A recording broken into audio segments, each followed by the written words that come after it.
She inadvertently repaired the wrong vehicle at an inopportune moment, leading to her dismissal. Unbeknownst to her, the car's proprietor was Chicago's most formidable crime lord, and he had been seeking someone with her unique capabilities. The wrench slipped from Ava's oil-stained fingers, clattering against the concrete floor. It was precisely 11:47 p.m. on a Tuesday, and she found herself utterly alone in Murphy's auto repair, which was exactly where she wanted to be.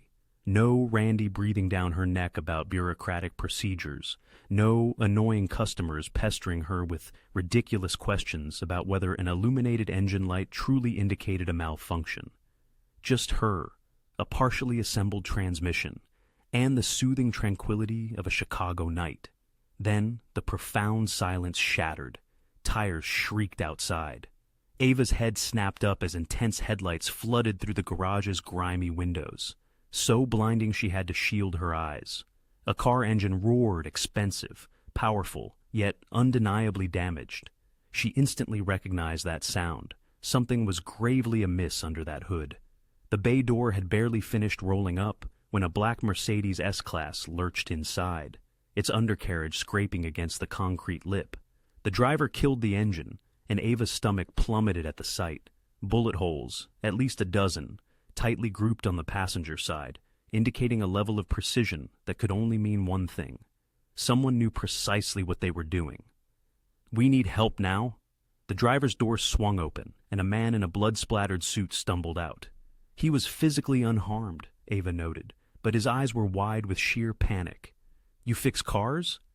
"That's generally what happens in an auto shop," Ava replied, wiping her hands on her coveralls as she approached the Mercedes, her mind already racing with calculations. "What happened? Can you fix it or not?" "Depends. What's wrong with it?"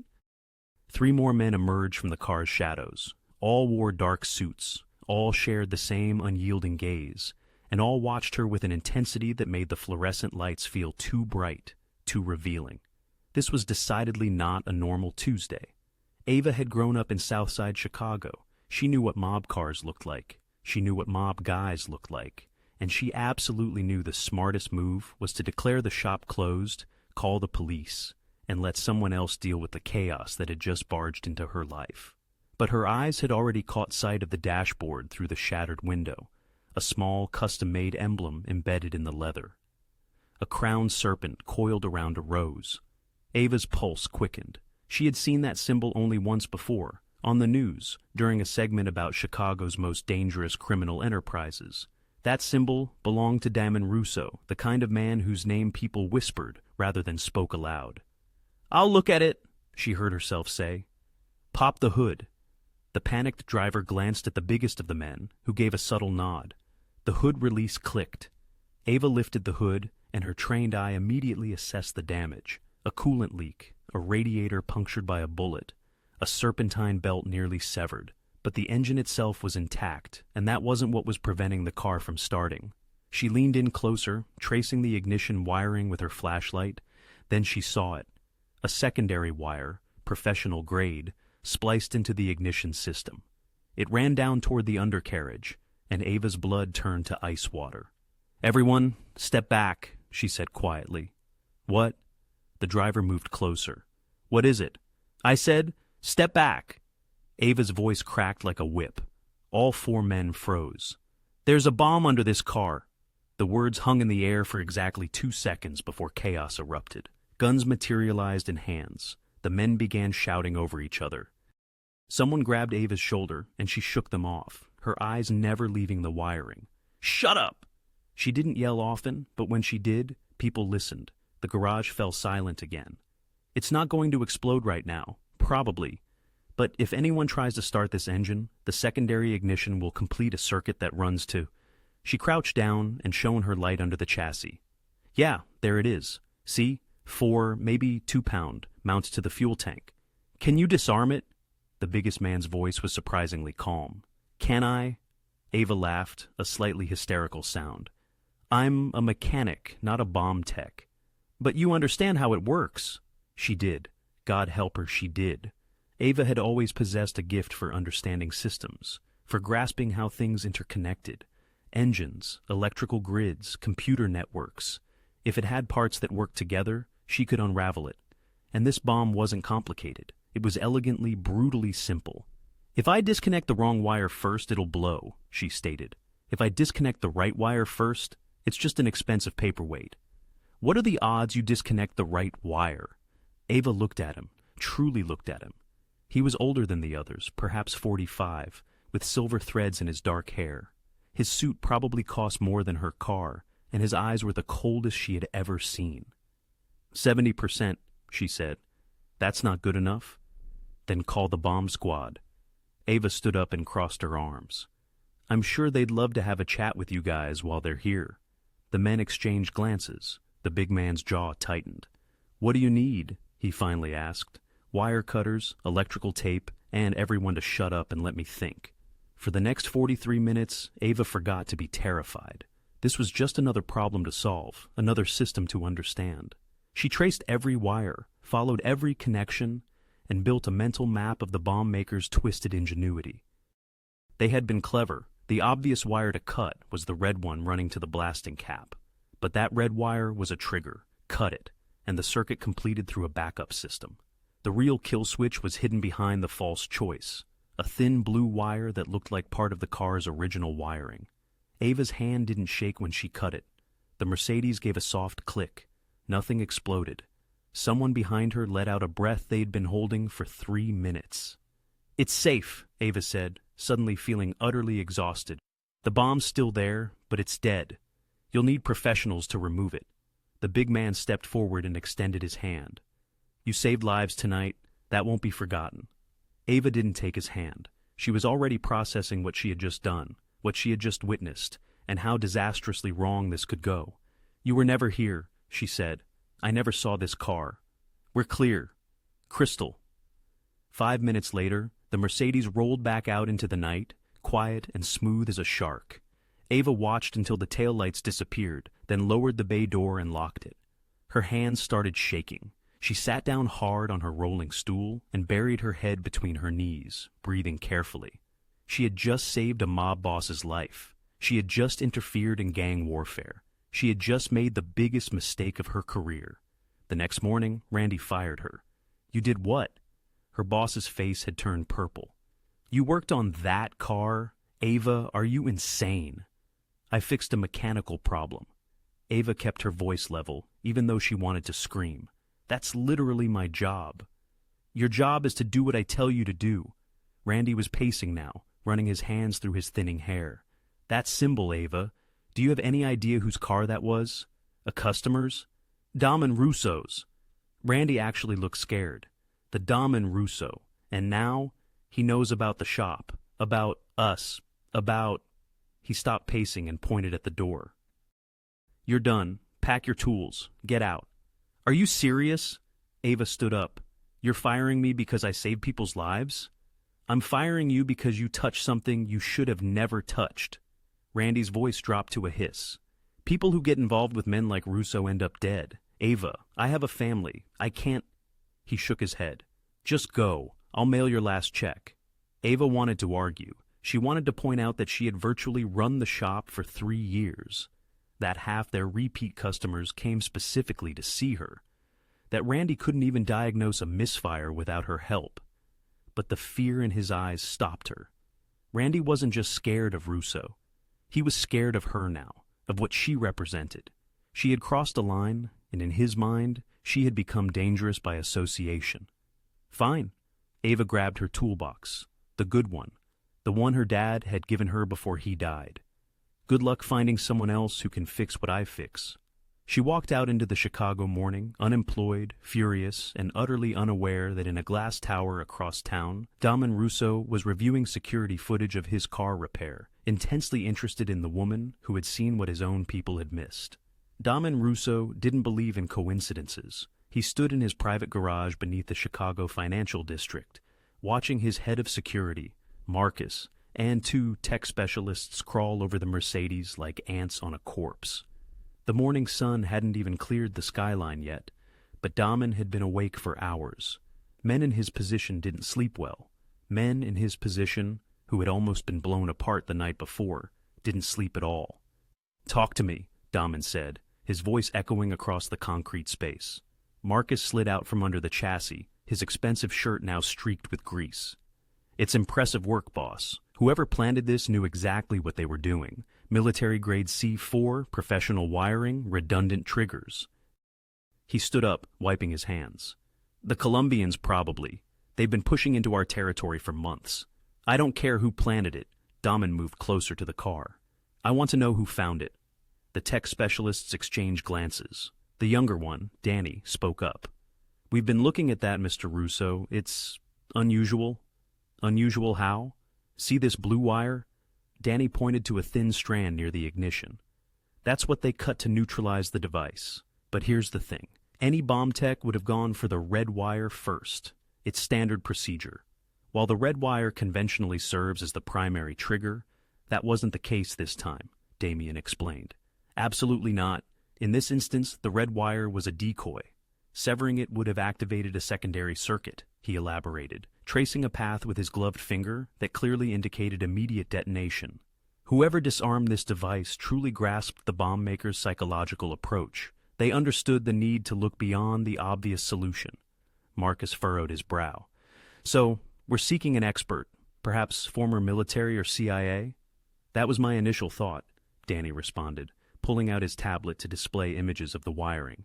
"But observe this intricate rewiring of the ignition system. They didn't just neutralize the bomb, they also repaired bullet damage, replaced a serpentine belt, mended a coolant line, and managed to get the engine operational again, all within an hour, according to our timeline." "And your point is?" Marcus queried. "My point," Danny said with a slight smile, "is that bomb technicians typically don't carry spare serpentine belts. We're not looking for a specialist, but rather a mechanic." Damien felt a surge of interest, a sensation he hadn't experienced in years. "A mechanic?" he repeated slowly. "Who disarmed a military-grade explosive without panicking, didn't contact the authorities, and asked no questions," Marcus appended. He retrieved his phone.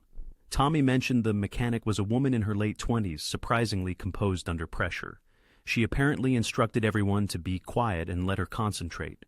"A woman? Even better," Damien remarked. "Show me the footage." They relocated to the security station in the garage's corner, where a bank of monitors showed feeds from the Mercedes' dashboard camera. Marcus queued up the previous night's recording and pressed play. The video was grainy, shot from an angle that predominantly captured the garage ceiling and the mechanic's hands at work. However, for a fleeting 3 seconds, she leaned back, her face fully visible, dark hair secured in a messy ponytail, sharp features, and focused eyes that revealed no fear, only deep concentration. "Pause it," Damien commanded. The image froze. He intently studied her face, imprinting it into his memory. This woman, unknowingly, had saved his life. She had uncovered a trap that had eluded 3 of his own security personnel. Her split-second decisions required both formidable technical skill and steely nerves. In Damien's world, individuals of such caliber were exceedingly rare, dangerously so. "What do we know?" he inquired. Marcus consulted his phone. "Murphy's Auto Repair on West Harrison. The owner, Randy Murphy, is 52, no criminal record, and has operated the shop for 15 years. According to our street contacts, he's already dismissing everyone who worked last night, attempting to create distance." A shrewd move. Damien's gaze remained fixed on the frozen image. He understands the fate of those who witness too much. "Do you want us to handle it?" Damien pondered. In his realm, loose ends were swiftly and permanently secured. A mechanic who could identify his car, who had observed his people in distress, and who was privy to an assassination attempt that presented a significant liability. The conventional approach would be straightforward, make her disappear. Yet, something about her methodical work lingered in his mind, the precision, the unwavering confidence, the way she had commanded his men as if they were her assistants, not armed enforcers. "Discover everything about her," Damien instructed. "Name, address, family, debts, history. I want to know what she eats for breakfast and who she speaks to when she's lonely. And I want this information by tonight." "Boss, if you're thinking what I suspect you're thinking," Marcus began, hesitating, "getting involved with civilians is perilous." "I'm not getting involved with anyone," Damien said, finally tearing his gaze from the screen. "I'm assessing a threat. Anyone capable of deciphering a bomb of that sophistication, who can maintain such clarity under pressure, is either someone we must monitor meticulously or someone we need working for us, Danny added quietly. Damien smiled, though it was not a cordial expression. Find her, he reiterated. I want to know what else she's capable of. By noon, they had a name. Ava Chun, 27. No criminal record, no family in Chicago. Her father was deceased, and her mother had remarried and resided in California. She had graduated community college with honors in automotive technology and had been employed at Murphy's for 3 years. According to online reviews, she was reputedly the only mechanic worth consulting on the entire South Side. By 3 p.m. they had her address. A modest third-floor apartment in Pilsen, devoid of any security system. By 6 p.m. they had established her routine. She purchased groceries at the corner market every Thursday, ran in the park on weekends, and dined alone most evenings at a Chinese restaurant 2 blocks from her residence. She's uninteresting, Marcus reported, reading from his file. No boyfriend, no close friends, no social media presence. Her entire existence appears to revolve around work. No one is uninteresting, Damien countered, standing at his office window, gazing at the city lights. Everyone desires something. Discover what she desires. Already done, Marcus replied with a smile. 3 months ago, she applied for a business loan to launch her own garage. It was denied. Too risky, they claimed, citing a lack of collateral. Now, this was intriguing. Ava Chun wasn't merely a mechanic. She was an ambitious one with aspirations exceeding her current circumstances. Aspirations that had just been crushed by bureaucratic rejection. Dreams Damien could bring to fruition with a single phone call. Arrange a meeting, Damien directed. Tonight, at her apartment. Are you certain you wish to handle this personally? Damien reflected on the frozen image on the screen, those focused eyes that had seen through a trap designed to claim his life. Oh, yes, he replied softly. I am very certain. He needed to ascertain if Ava Chun was a threat or something far more valuable an opportunity. Regardless, by the end of the night, he would know precisely what to do with the mechanic who had saved his life. Ava was halfway through a microwave burrito when an insistent knock resounded on her apartment door. It wasn't the casual, neighborly tap of someone borrowing sugar. This was a purposeful, businesslike knock 3 resolute raps that made her inexpensive door reverberate within its frame.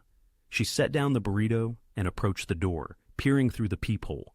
3 men in dark suits stood in the hallway. Her stomach sank. So, they had found her. That was swift. Ava considered not answering, contemplated contacting the police, or thought about scrambling out her fire escape and fleeing until exhaustion claimed her. Instead, she opened the door. Can I help you? Her voice emerged steadier than she felt. The tallest man, the same one from the garage the previous night, offered a polite smile. Ms. Chun, we require a few moments of your time. I'm rather occupied, she stated. It won't take long. They weren't asking. Ava recognized that tone. These men were entering, whether she approved or not. The only variable was whether she would cooperate or complicate matters. Fine, she stepped back, widening the door. But I'm not making coffee. 3 men entered her small apartment, bringing with them the scent of expensive cologne and the palpable weight of barely restrained aggression. They fanned out instinctively, checking corners and assessing exits professionals. Then, a 4th man stepped through the doorway, and Ava's breath hitched. She had expected thugs, muscle, the sort who resolved issues with baseball bats and shallow graves. She had not expected him. Damen Russo appeared as if he had stepped from a watch advertisement, watches that cost more than luxury cars. He wore a tailored charcoal suit, his dark hair subtly touched with silver at the temples. He moved with a self-assuredness born of never having faced refusal, and his eyes, cold yet intelligent, swept across her apartment in 2 seconds, cataloging every detail. When those eyes settled on her, Ava felt impaled, like a butterfly pinned beneath glass. Miss Chun, his voice was smooth, cultivated. Thank you for seeing us. Did I have a choice? A faint smile flickered across his face. There's always a choice. Sometimes the alternatives simply aren't very appealing. He gestured toward her well-worn couch. May I sit? It's your city, apparently. He sat, crossing one leg over the other with an air of casual elegance. The large man, Marcus, she recalled, positioned himself by the door. The other two receded into the background, like shadows. "You know who I am?" Damien stated, not as a question. "I know whose car I worked on last night, yet you opened the door. That's either exceptionally brave or exceptionally foolish." Ava remained standing, arms crossed. "Perhaps I'm simply practical. If you wanted me dead, you wouldn't have bothered knocking first." "True." Damien studied her with those calculating eyes. "Tell me about the bomb." "What about it?" "How did you ascertain which wire to cut?" Ava shrugged. "I followed the circuit. The red wire was conspicuously obvious, which indicated it was a misdirection. The blue wire was concealed, intricately woven into the car's original wiring. That's where the actual kill switch was located. My explosives expert suggested any bomb technician would have cut the red wire first." "Then your explosives expert thinks like the majority," Ava retorted. "The individual who constructed that bomb wasn't the majority. They were intelligent. Therefore, I had to be more intelligent." Something shifted in Damien's expression. Interest, sharp and focused. "You're not afraid of me," he observed. "I'm terrified of you," Ava corrected. "But fear hinders clear thought, so I'm setting it aside for now. We can both panic later, if necessary." Marcus emitted a sound that might have been a suppressed chuckle. Damien's smile widened slightly. "Marcus," Damien said, without breaking eye contact with Ava, "inform Miss Chun of your theory regarding the ignition rewiring." The large man cleared his throat. "The way you bypassed the damaged starter solenoid. You rerouted through the secondary relay system. Ingenious work." "It was adequate work," Ava clarified. "But you overlooked something. The relay system I utilized has a voltage tolerance issue. In approximately 200 meters, perhaps less, that connection will burn out. You'll need to replace the entire ignition module." Marcus's face went blank. "I didn't detect that." "Evidently," Ava said, looking at Damien. "You should probably have that rectified before your next dramatic getaway." The room fell into a profound silence. A shadow figure stirred, and Ava's heart gave a sudden lurch. She'd just contradicted a mob boss's security chief, a bold, perhaps unwise decision. Yet, Damen's face was now lit with a genuine smile, a stark contrast to the polite, almost indifferent expression he had worn moments before. "Marcus has been with me for 12 years, Damien stated softly. "He's ex-Marine, highly trained in advanced vehicle operations.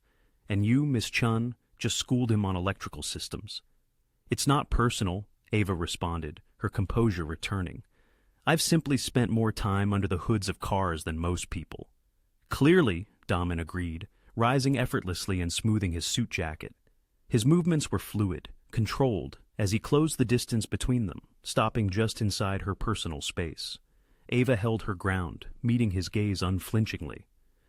"Tell me something, Miss Chun," he probed. "Why didn't you contact the police last night?" "And tell them what?" she countered. "That I helped criminals escape after someone tried to bomb them? That's called aiding and abetting. Besides," she added, her eyes locking onto his, "I'm quite certain your influence reaches deep into the Chicago PD. I'd likely be dead before the report was even filed." "Smart and cynical. I appreciate that," Damien observed, his head subtly tilting.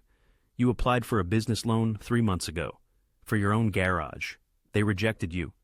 The abrupt shift in topic momentarily disoriented her. "How did you—" She stopped, the realization dawning. Of course he knew. He probably knew everything about her by now.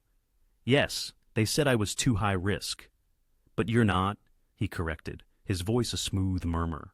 "You're highly skilled, dedicated, and, from what I've observed, possess excellent instincts." He paused, his eyes holding hers. "You simply lack capital and connections?" Ava's pulse quickened. She sensed precisely where this conversation was headed, every instinct screaming at her to refuse before he even posed the question. "I'm not interested in working for you," she declared, her tone sharp. "I haven't offered you anything yet. You're about to, and the answer is no. I fix cars, Mr. Russo. I want no part of whatever world you operate in." "The world I operate in," Damien stated quietly, his gaze unwavering, "is the only world that truly exists. Everything else is a pretense. At least I'm honest about how power functions." He reached into his jacket. Marcus, tense, his hand instinctively moving towards a concealed weapon, watched as Damen produced a business card. It was stark white, bearing a simple embossed phone number. "People who observe details as keenly as you do," Damen said, pressing the card into her hand, "typically don't remain unnoticed for very long. The Colombians are aware that someone interfered with their assassination attempt. They will investigate, and when they discover a mechanic at Murphy's Auto witnessed their handiwork—" He let the sentence hang in the air, a silent threat. "Are you threatening me?" Ava demanded. "I am stating facts," he replied, his voice remarkably gentle, almost kind, which chillingly amplified the menace. "You entered a game last night, whether you intended to or not. The sole question now is whether you will survive it alone, or with someone powerful enough to provide protection." He stepped back, buttoning his jacket. "Consider it, Miss Chun, but do not deliberate for too long. Individuals in your position are rarely afforded that luxury." He then moved towards the door, his men falling in behind him with synchronized precision. Marcus offered her a brief nod. Was it respect? Before following. Damien paused at the threshold, glancing back. "Oh, and Miss Chun, thank you for last night. I do not forget debts." Then they were gone, leaving Ava enveloped in the silence of her apartment, a business card scorching her palm, and the chilling realization that he was right. She had unwittingly stepped into a game, and she had no idea how to escape. 3 days after Damen Russo departed her apartment, Ava still clutched his business card. She hadn't called, she wouldn't call. For 72 hours, she'd tirelessly convinced herself that his warning was mere manipulation, that she would be fine, that the entire ordeal would simply fade if she kept a low profile and remained invisible. That fragile delusion shattered irrevocably on a Thursday night at 9:47 p.m., just 2 blocks from her apartment. Ava had lingered late at the public library, utilizing their computers to dispatch resumes. Without Murphy's Auto as a reference, securing employment proved more challenging than anticipated. No one seemed eager to hire a mechanic fired for mysterious reasons. The street was deserted when she emerged into the crisp October air. Chicago's nocturnal chill bit at her face as she strode briskly, hands tucked deep into her jacket pockets. The streetlights cast isolated pools of yellow glow in the deepening darkness, and Ava instinctively kept to the illuminated zones, acutely aware of every subtle sound. She had covered a block and a half when she registered the distinct sound of a van. It was moving too slowly, creeping along the curb directly behind her. No headlights. Ava's adrenaline surged. She quickened her pace, mentally calculating the distance to her apartment. Too far. Much too far. The van suddenly accelerated. Ava broke into a desperate sprint. She managed perhaps 20 feet before the van screeched to a halt beside her, its side door swinging open with an ominous groan. 3 men in black masks poured out, their movements disciplined, almost military in their precision. "Help!" Ava screamed, but the street remained eerily silent. No witnesses. They had planned this meticulously. The first assailant seized her arm, and Ava reacted on pure instinct, swinging her laptop bag with all her might into his face. He grunted, stumbling backward. The second man wrapped his arms around her waist, and she drove her elbow forcefully into his ribs, recalling a self-defense class from college. It wasn't enough. The third man struck from behind, his arms coiling around her shoulders like steel cables. She thrashed, kicking backward, connecting with something that elicited a Spanish curse from him.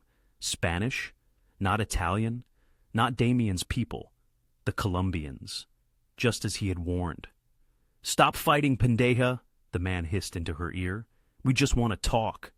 "Screw you," Ava retorted. She slammed her heel down onto his instep, his grip momentarily loosening enough for her to wrench free. Stumbling forward, gasping for breath, she saw the van door gaping open like a hungry maw. They weren't interested in talking. They were going to make her disappear. Ava ran, fear lending her wings.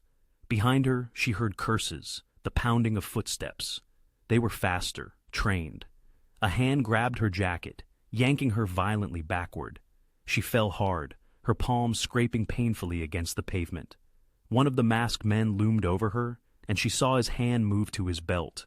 Gun, knife, something far worse. Then the night erupted in a blinding flash of light. Headlights, sudden and searing, engulfed the street. A black SUV roared around the corner, skidding to a stop 20 feet away. Doors flew open, and more men emerged, figures in dark suits that Ava recognized even amidst the chaos. Marcus's voice boomed across the street. "Step away from her now!" The Colombians froze. For a taut moment, time seemed suspended. Ava lay on the ground, gasping, the masked men caught between the impulse to fight and the urge to flee. Marcus and 3 of Damien's men fanned out, weapons drawn. "This doesn't concern you," one of the Colombians asserted, his accent thick.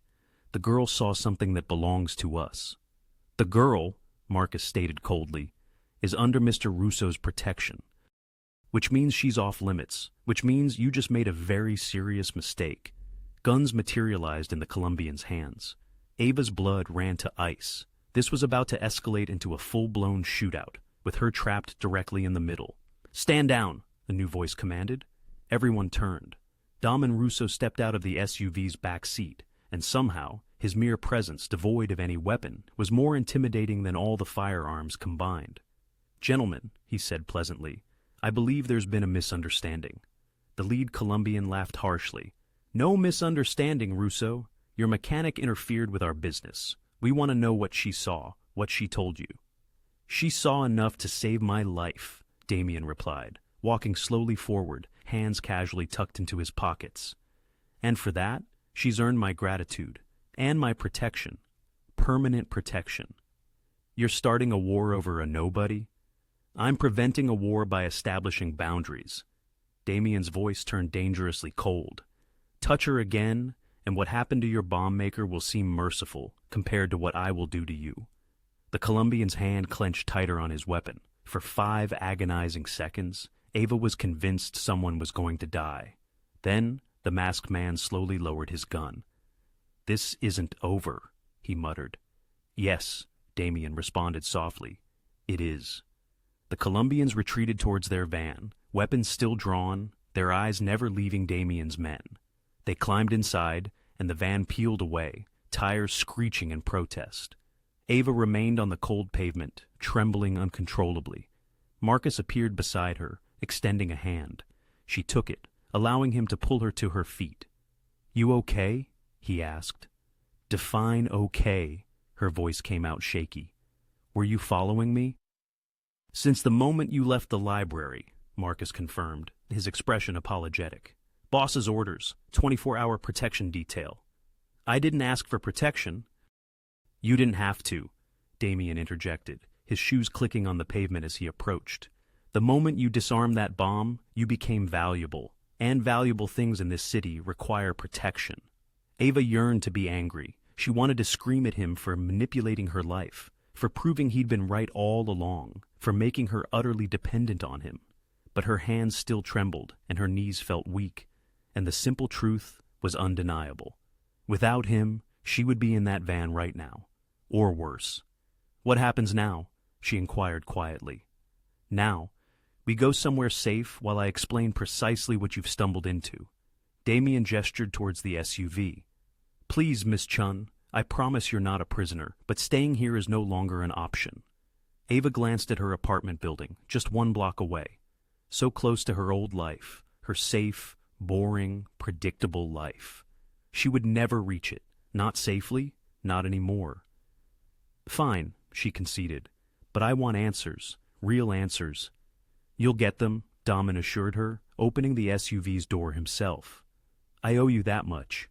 Ava climbed inside, and as the door clicked shut behind her, enveloping her in the leather-scented darkness, with a man who commanded half of Chicago's underworld, a realization washed over her. She was terrified, yet strangely, profoundly curious. The SUV pulled away from the curb, leaving the deserted street behind. In the front seat, Marcus was already on the phone, his voice low and urgent, discussing securing the location and a full perimeter sweep. Ava touched her scraped palms, watching the city lights blur past, a stark contrast to the sharp new reality she now inhabited. Damen Russo sat opposite her, quiet and observant. "Where exactly are we headed?" she finally inquired. "Somewhere they'll never locate you?" he responded. "It's one of my safe houses. You'll be quite comfortable there while we sort things out." "Sort what out?" Damien's eyes caught the fleeting streetlights, momentarily turning them gold. "How to keep you alive," he stated simply, "and how to ensure those men never approach you again." The safe house wasn't what Ava had anticipated. She'd envisioned something stark and uninviting. Bare walls, barred windows, the kind of place where individuals were concealed and then forgotten. Instead, the SUV had descended into an underground facility that stole her breath. It was a garage, a magnificent cutting-edge garage that would send any mechanic into fits of jealousy upon seeing it. The expansive area stretched like a cathedral dedicated to automotive engineering, boasting soaring ceilings, immaculate white floors, professional-grade lifts, and a vehicle collection fit for a museum. Ferraris, Lamborghinis, armored SUVs, and several cars Ava couldn't even identify but yearned to inspect. "This is a safe house?" she questioned, stepping out of the SUV. "It's a facility," Damen corrected, joining her. "I possess several across the city. This particular one houses my collection and the operational hub for my security team."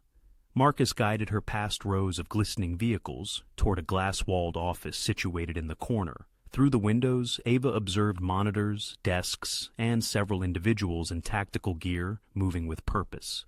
"You'll reside in the residential quarters upstairs," Damen explained. "Comfortable, private, with everything you need." But Ava wasn't listening. Her gaze had fixed upon a black Audi R8 on a nearby lift, partially disassembled. She immediately noticed the modifications. Armored panels, run-flat tires, what appeared to be reinforced glass, and a significant issue with the electrical system. "Your alternator housing is cracked," she blurted, stopping mid-stride. Damen followed her gaze. "Pardon me?" "The R8. Whoever installed that armor failed to account for the additional weight on the charging system. See that hairline fracture?" Ava pointed. "That will fail within 500 miles, perhaps less if driven harshly.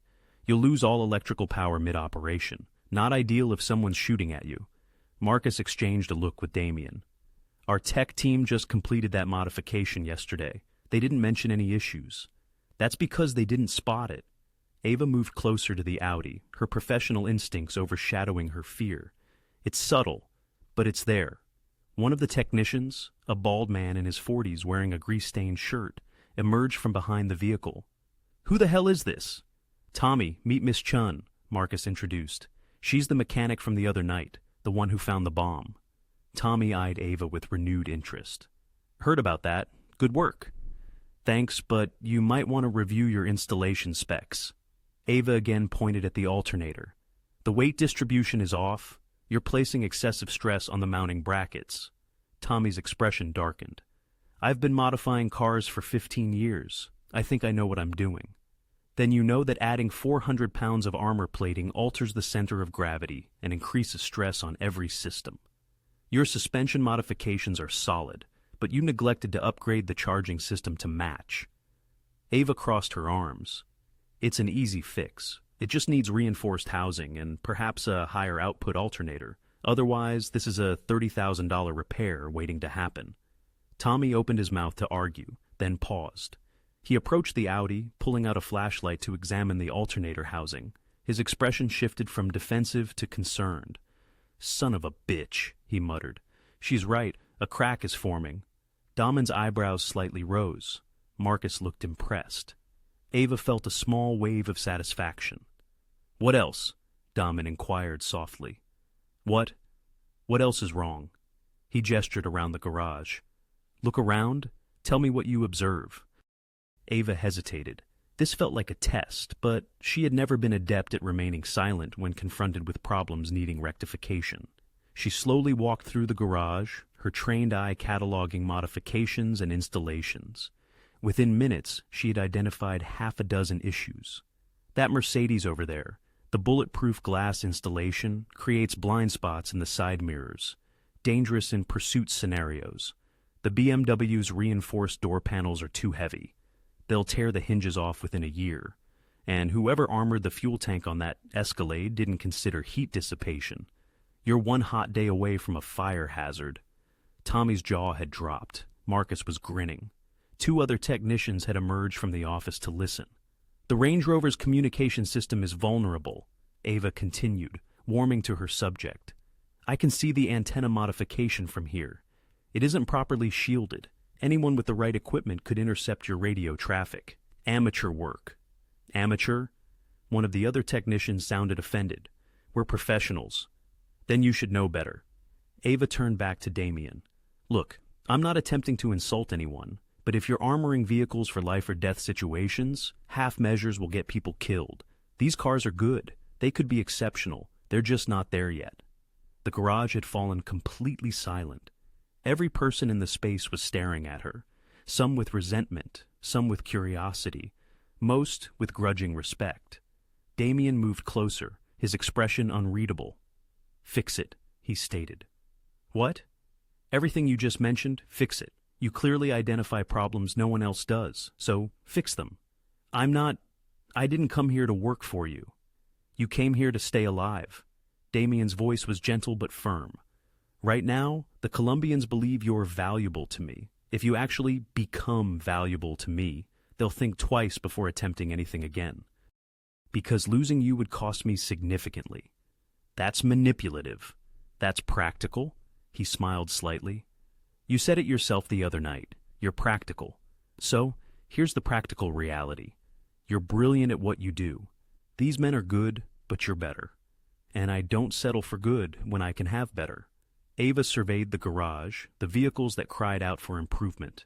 The technicians watching her with a mixture of skepticism and interest, Marcus, who offered an encouraging nod, and Damien, who looked at her as if she were a puzzle he had finally deciphered. I'm not joining your organization, she asserted firmly. I'm not asking you to. I'm asking you to do what you love. Fix cars, solve problems, build something exceptional. You wanted your own garage. I'm offering you one. The finest equipment, an unlimited budget, a skilled team. He paused. And in exchange, you help me keep my people safe. That's all. That's all? Ava repeated flatly. Help a crime boss maintain his criminal empire? Help a businessman maintain his business interests, Damien corrected. Semantics, but important ones. Ava wanted to decline. She wanted to walk away, to find another path, to remain untainted.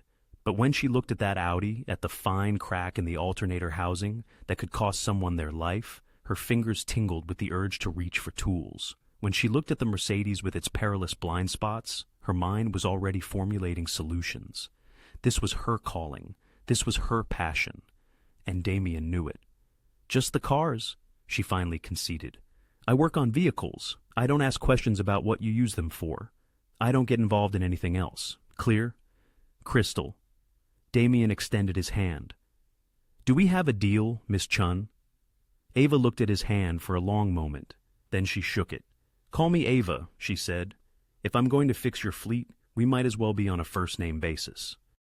His grip was firm, warm, and somehow felt like she had just signed a contract in blood. Welcome aboard, Ava, Damien said. I think you're going to surprise everyone here. Including myself, she challenged. His smile widened. Especially myself. 2 weeks into her new role, Ava realized she had underestimated how swiftly she would become indispensable. The underground garage had transformed from a mere showcase into a proper workshop. She had requisitioned superior equipment, reorganized the parts inventory, and established protocols that made Tommy and the other technicians grumble but ultimately comply. The vehicles leaving her bay were no longer merely armored. They were optimized, refined, engineered for survival. Damien's fleet had become her obsession, and she had almost convinced herself that this was her singular purpose, the mechanic behind the scenes, touching metal instead of dealing with the unsavory aspects. That illusion shattered on a Tuesday morning when Marcus brought her a phone. Someone wants to speak with you, he said, his expression strained. Who? Just answer it carefully. Ava took the phone, her stomach clenching. Hello, Ava Chun. The voice was smooth, accented, not Colombian, perhaps Venezuelan. I've heard impressive things about your work.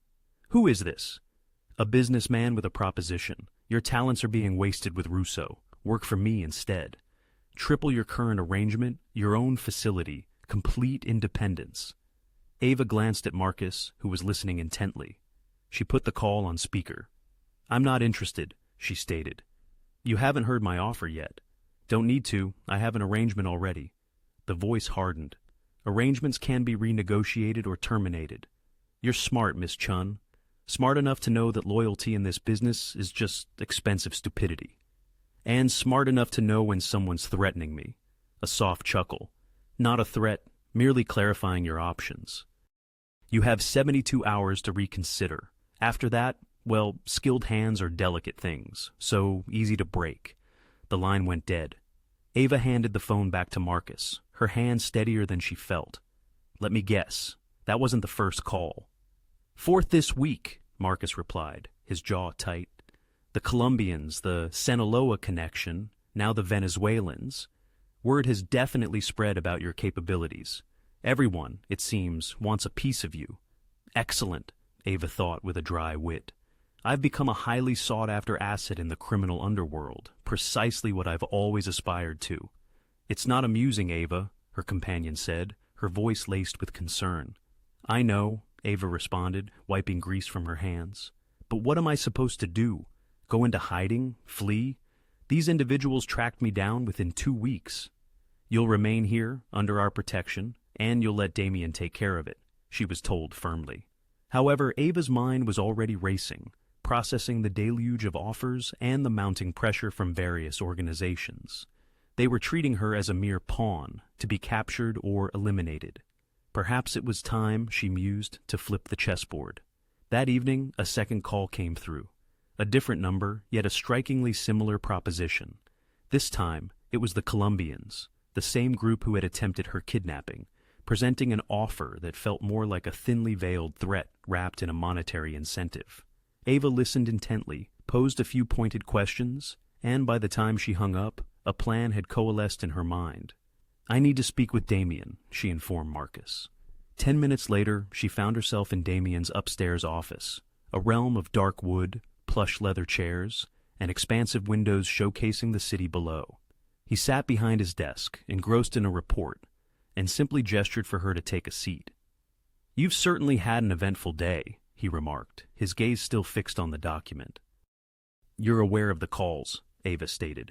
I am aware of everything that transpires within this building, he countered, finally looking up. His sharp eyes assessed her. What do you intend to do about it? Fight back, she declared. This clearly piqued his interest. Damien set the report down. Elaborate, he prompted. They are all probing, testing my resolve, my susceptibility, my vulnerability to pressure. Currently, I'm simply reacting, taking their calls and declining, which only makes me appear weak, Ava explained. And you wish to project an image of danger instead? Damien inquired. I wish to be strategically valuable, Ava asserted, leaning forward. The Colombians called again today. They want me to modify 2 vehicles for them, armored SUVs for a shipment run next week. They believe I'm sufficiently scared to accept. Are you? No, but I'm going to tell them yes, regardless. Damien's expression remained neutral, but a flicker of interest ignited in his eyes. Proceed, he urged. I'll confirm I'll undertake the work, accept their offer, take their money, and earn their trust. But the modifications I implement won't be what they anticipate. Hidden GPS trackers, remote kill switches activatable via a phone signal, system vulnerabilities designed to look like my handiwork, but engineered to fail at the most critical moment.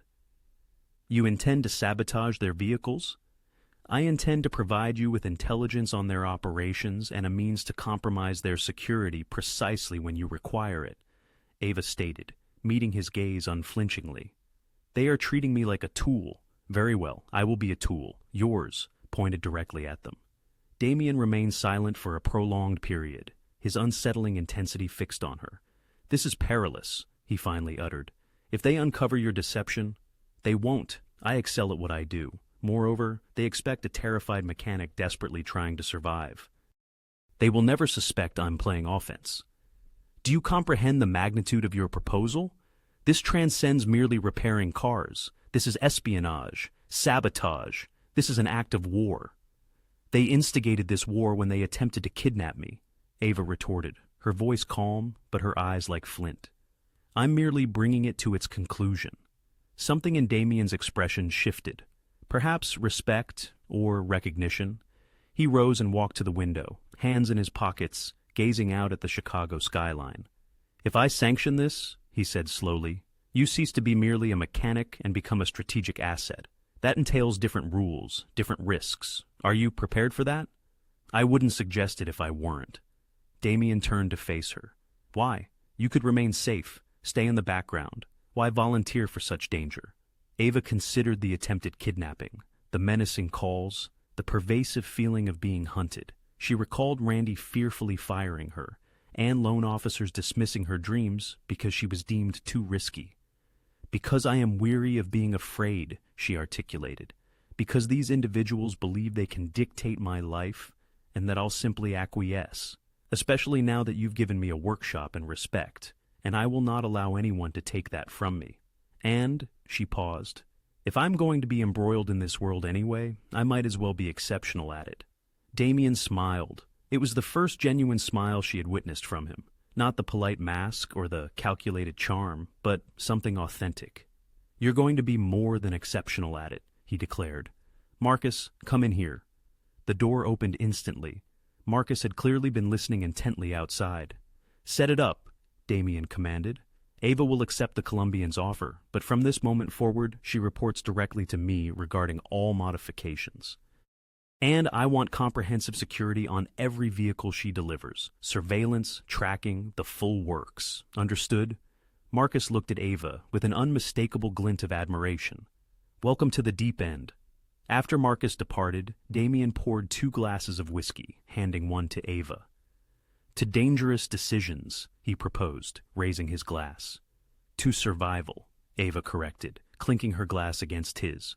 The whiskey burned on its descent, a sensation that felt strangely fitting. She was burning bridges and constructing new ones, and there was no turning back. Now, one question, Damien said. When did you cease being afraid of me? Ava pondered this. I didn't, she admitted. But I realized something.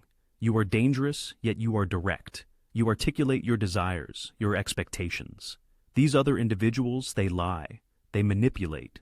They smile while plotting harm. She met his gaze squarely. If I must contend with dangerous men, I prefer to contend with honest, dangerous men. Honest, Damien chuckled softly. That is not a word people typically use to describe me. Then perhaps you require better people around you. His smile lingered as he sipped his whiskey. Perhaps I do. Later that night, Ava placed the call to the Colombians and accepted their offer. Her voice was nervous, hesitant, precisely what they expected to hear. She was playing a role now, and she was discovering her aptitude for it. The game had begun, and Ava Chun was no longer a pawn. She was a queen, navigating the board in ways no one had anticipated. 3 months later, Damien's underground garage resembled a scene from a spy movie.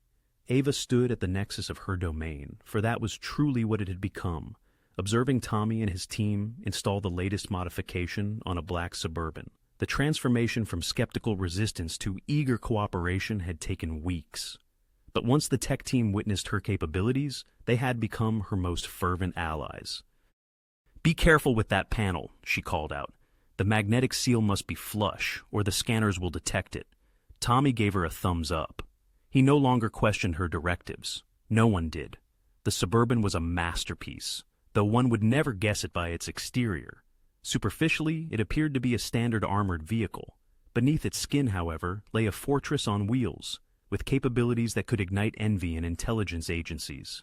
Hidden compartments, seamlessly integrated into door panels and the floor, evaded detection by X-ray or drug-sniffing dogs.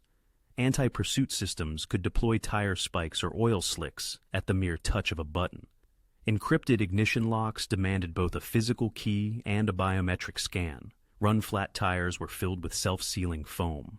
Bulletproof glass could endure sustained assault rifle fire. And these were just the defensive features.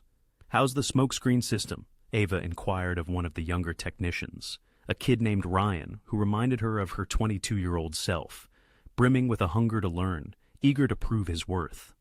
Tested it this morning, Ryan grinned. Deploys in under 2 seconds, fills a city block with thick white smoke. Thermal cameras can't penetrate it either. Good. What about the EMP shielding? All critical systems are Faraday caged. You could set off an electromagnetic pulse right next to this thing, and it would keep running. Ava nodded, satisfied. She had dedicated weeks to perfecting that modification, driven by intelligence reports of rival gangs experimenting with EMP devices. Damien's fleet would be impervious. "Miss Chun," Marcus appeared at her elbow, his presence as quiet as ever. "Boss wants to see you upstairs. Something about the new communication system." Ava wiped her hands on her coveralls and headed for the elevator. The tech team had stopped calling her Miss Chun weeks ago. To them, she was simply Ava, or occasionally Boss Lady, when they believed she couldn't hear. But Marcus maintained the formality, a sign of respect that felt both flattering and slightly unsettling. She found Damien in his office, standing by the window as usual, surveying Chicago like a king his kingdom, which, she supposed, he was. "You wish to see me?" she asked. He turned, and she noticed he was holding a tablet. "I've been reviewing the modifications you've implemented over the past 3 months. Impressive barely begins to describe it. Thank you. The Colombians' vehicles failed precisely as you predicted. Both SUVs broke down simultaneously during their shipment run. Our people intercepted the cargo without firing a single shot," he said, a faint smile playing on his lips. "They believe they were victims of bad luck and incompetent mechanics. They have no idea you orchestrated the entire sequence of events." Ava felt a flush of satisfaction. The Venezuelans are still utilizing the vehicles you modified for them. The GPS trackers have yielded intelligence on 3 of their safe houses and 2 distribution points. When the time comes to move against them, we will know precisely where to strike. "Good." Damien set down the tablet and moved closer. Their working relationship had evolved into an easy rhythm over the preceding months, professional, respectful, with an unspoken current flowing beneath the surface that neither acknowledged. He treated her as an equal, valued her insights, and never once made her feel like a mere employee. It should have been simpler that way. It wasn't. "I have a proposition," he stated. "Another one?" Ava queried. "A different kind." He pulled something up on his tablet and handed it to her. "I'm expanding operations into Detroit and Milwaukee. Both cities require secure transportation, protected facilities. I envisioned constructing the entire vehicle infrastructure from the ground up, with an unlimited budget and absolute creative autonomy." Ava surveyed the specifications. 20 vehicles, 2 fully operational garages, and comprehensive security systems. It was the kind of undertaking most mechanics only dreamt of. A pinnacle project. "This," she began, the magnitude of the task making her pause. "This is colossal." Damen's grin was subtle. "You've earned it. Your contributions have boosted my operations efficiency by 30% and significantly enhanced safety. My team trusts the vehicles now because they trust you." He paused, his gaze unwavering. "I trust you." The sincerity of those final words resonated in the space between them. In Damen's world, trust was a currency far more valuable than wealth, often marking the line between life and death. "I'll require 6 months, Ava stated, her mind already navigating complex designs. "Perhaps 8, depending on supply chains." "Take all the time you need," Damen replied, moving to his desk and retrieving a black credit card. "This is yours. No limits, no questions asked. Acquire whatever equipment you deem necessary. Engage any specialists you desire. Create something extraordinary for me." Ava accepted the card, its weight surprisingly substantial. It wasn't merely plastic and metal. It symbolized power, responsibility, and tangible trust. "One more thing," Damen added, his tone softening imperceptibly. "You've been residing in the residential quarters here for 3 months. That arrangement was meant to be temporary." Ava's stomach clenched. Was he dismissing her? Had she overstepped her bounds? "I've acquired a building in Lincoln Park," he continued, "and renovated it entirely. The ground floor now houses a fully equipped private garage, with the upper levels forming a penthouse apartment. I want you to have it." She stared at him, bewildered. "You bought me a building?" "I've provided you with a home and a proper workspace. You've outgrown this facility," he explained with a slight smile. "Besides, my people are beginning to complain that you've monopolized the entire garage. Tommy claims he can't work on anything without you reorganizing his tools." "That's because his organizational system is pure chaos," Ava retorted. "Regardless, the building is yours, no strings attached. You may decline if you wish." He swept his hand around his office. "But you've built something remarkable here. You deserve your own space to create even more." Ava was speechless. A building in Lincoln Park, one of Chicago's most coveted neighborhoods, a property valued in the millions. "This is too much," she finally managed. "It is precisely enough." Damen's gaze held hers steady. "You're not merely an employee, Ava. You are indispensable. Every vehicle you've optimized, every system you've designed, has saved lives, including mine, on multiple occasions. This isn't charity. It's an investment in the individual who has become the cornerstone of my security operations." "I don't know what to say." "Say yes. Move in this weekend. Begin planning the Detroit and Milwaukee projects, and continue doing what you do best, building what no one else can envision." Ava truly saw him then. Over the past 3 months, Damen Russo had transcended the image of a dangerous mob boss, evolving into something more: an ally, a partner, someone who recognized her potential and fostered her excellence. Perhaps even a friend, though the word felt both too trivial and too perilous to utter aloud. "Yes," she whispered, "and thank you for everything."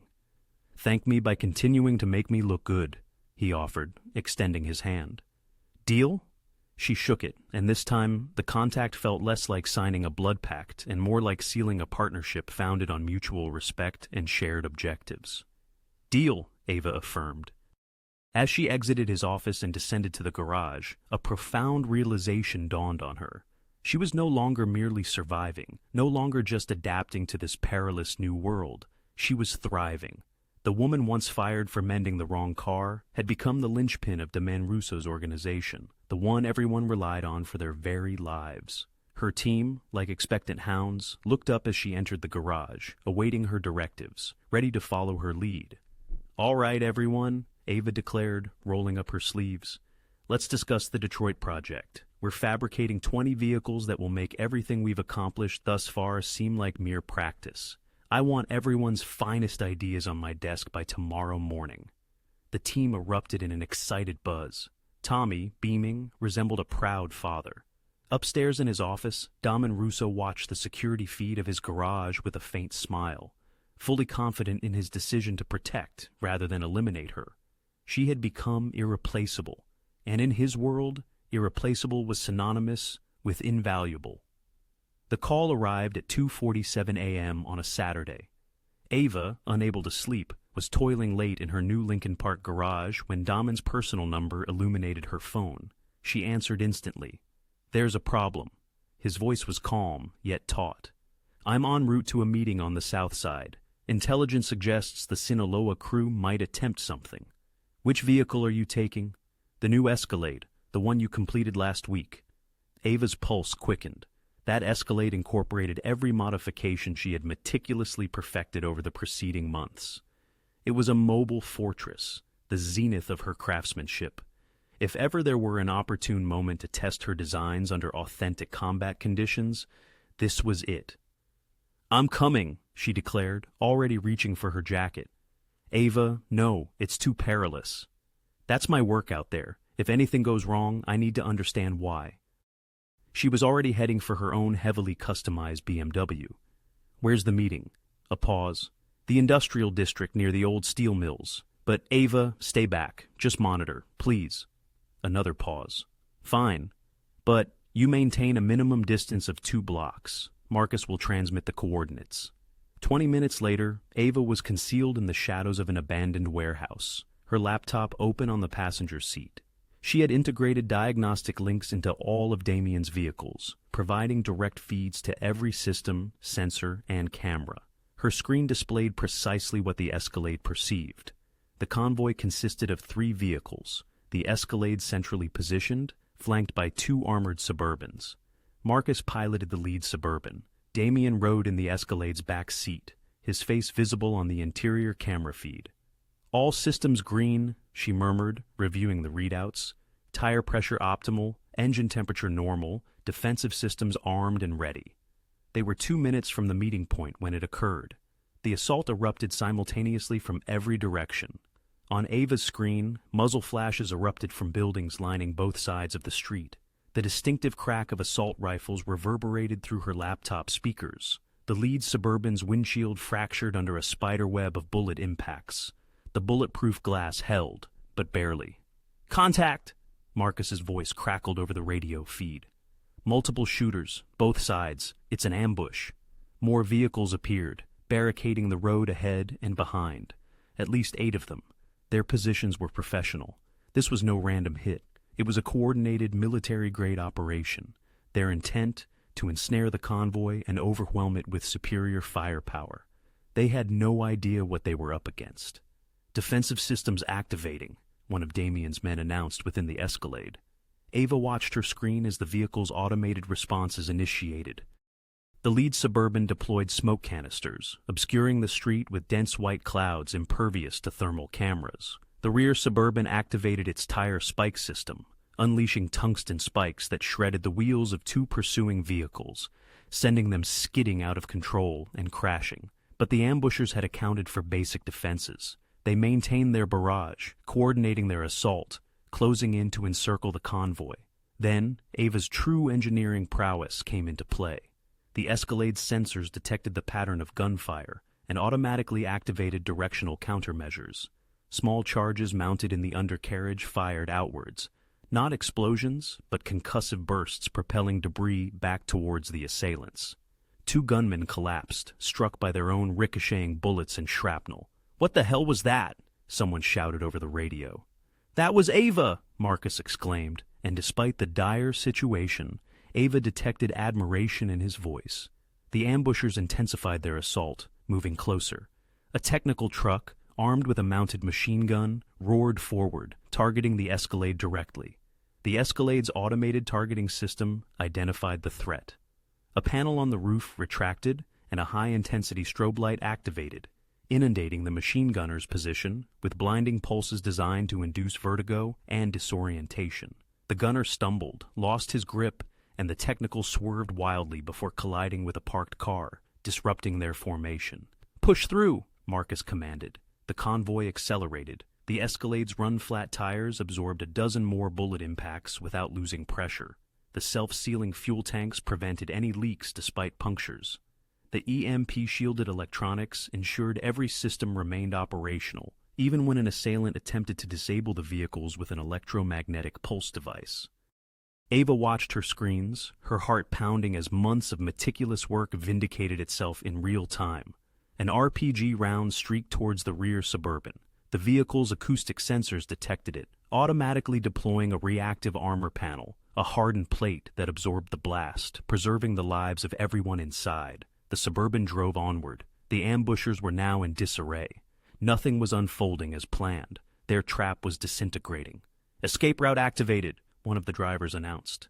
The Escalade's navigation system, pre-programmed with multiple emergency routes, guided them through a labyrinthine series of back alleys that Ava had personally charted, passageways too narrow for the attackers' vehicles to follow, with strategic turn points designed to elude any tail. Within 3 minutes, the convoy had vanished into the Chicago night, leaving behind a street littered with crashed vehicles, wounded assailants, and utter confusion.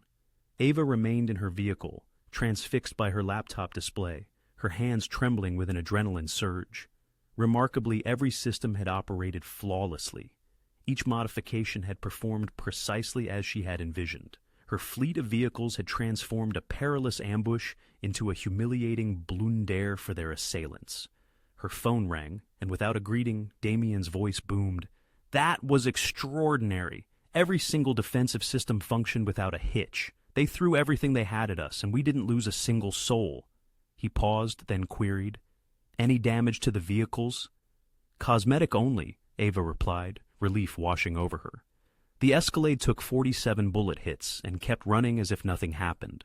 Marcus said it's the most impressive defensive driving he's ever experienced, and he spent 10 years in Force Recon. Ava exhaled deeply, realizing she had been holding her breath. "Good, that's truly good." A note of satisfaction crept into Damien's voice.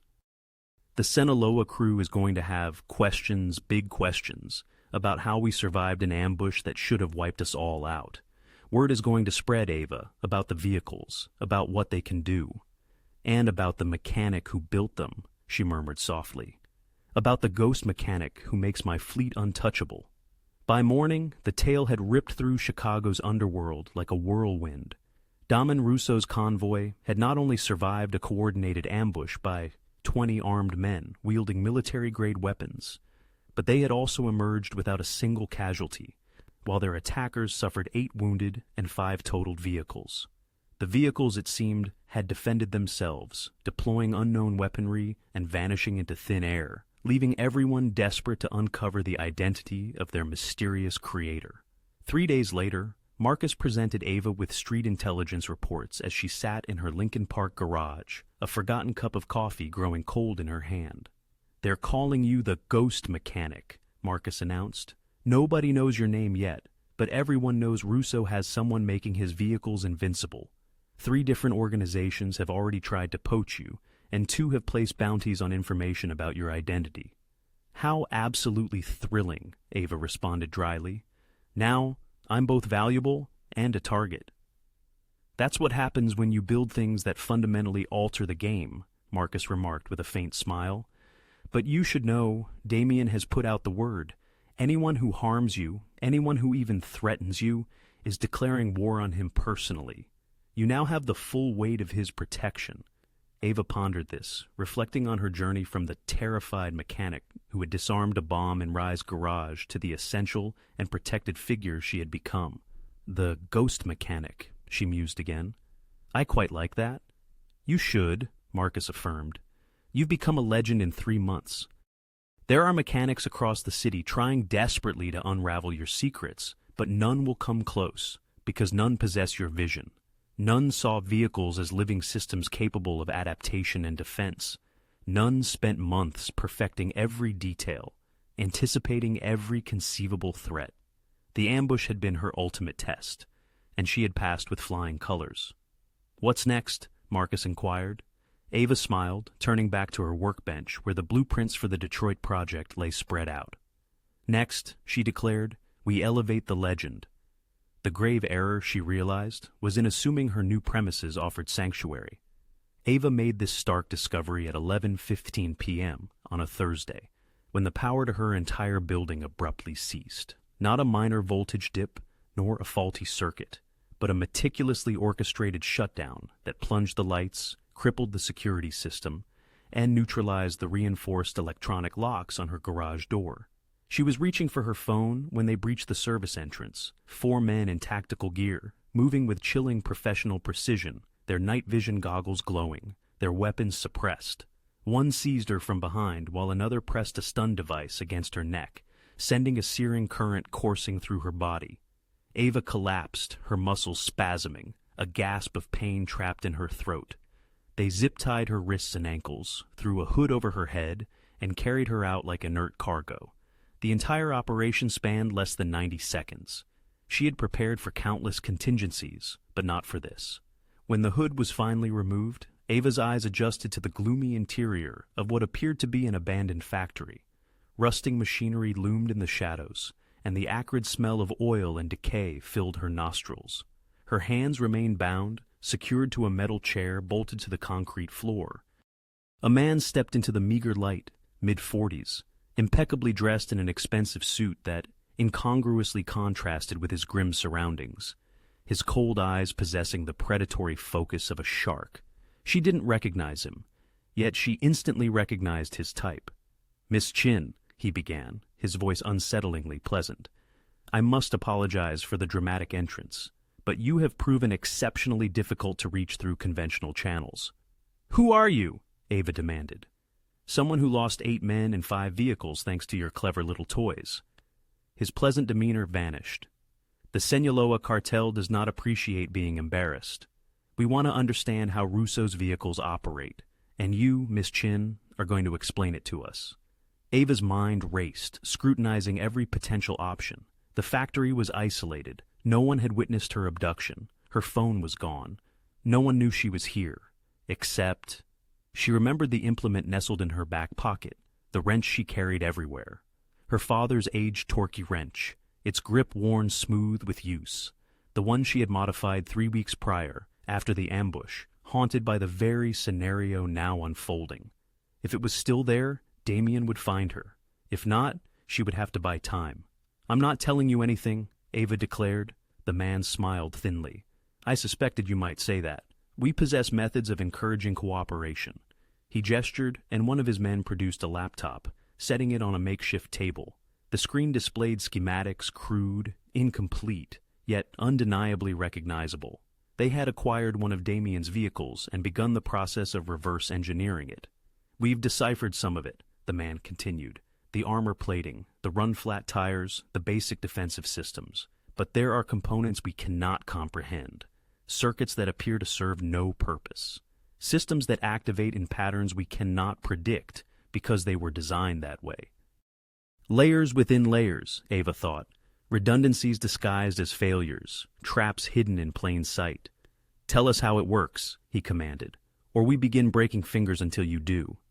Ava met his gaze steadily. You can shatter whatever you wish, but if you believe I'm going to hand over the keys to Damen Russo's entire security infrastructure, you're even more idiotic than you appear. His hand moved with shocking speed, striking her across the face. Pain exploded in her cheek, and she tasted blood.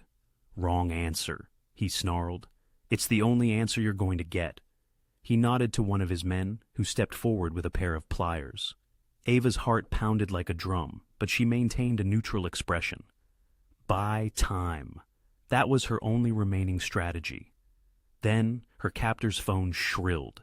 He answered it, listened, and his face instantly paled. What do you mean they found it? How? His gaze darted back to Ava, suspicion dawning in his eyes. Search her, he barked. Everything! 30 seconds later, they found the wrench in her back pocket.